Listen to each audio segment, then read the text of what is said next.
好，来继续来看，这个拜5月31是世界无烟日。世界卫生组织的资料，全世界每一年有550万人因为烟害来死亡。这个数字是悬甲真惊人。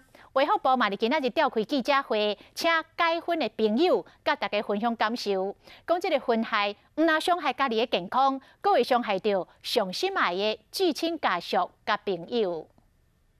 食烟开钱，人有年岁，身体嘛会袂堪。讲过男主角讲到伊的经验，烟真正歹戒。我的烟龄有30几年了，我戒了很多次，但是都没有成功。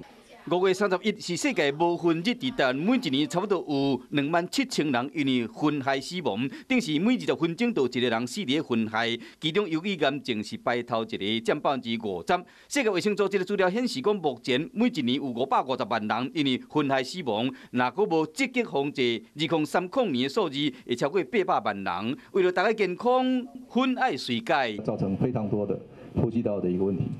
那众所周知的一个就是 肺阻塞慢性阻塞性肺病呢，它目前呢已经是全世界的第3大死因。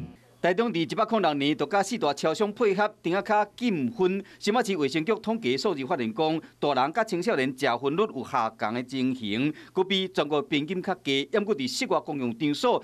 二手烟的出现率依然是全国上悬的，一直到前年再度公告，诊所前的顶仔卡禁烟，才有明显的降低。所以讲，为即日起宣导，超商甲咖啡店顶仔卡全面禁烟，包括4大超商、美联社、星巴克、85度 C、瑞莎等等，总共2600个地点，加上目前公告的无烟的环境，像公园绿地、公车站。 高中以下校门甲边仔人行道，全部加起来有8700个地点。目前要伫宣导，抑过9月7日开始会加强稽查甲开单。食烟的人若无设置，上悬有可能会接到1万块的罚单。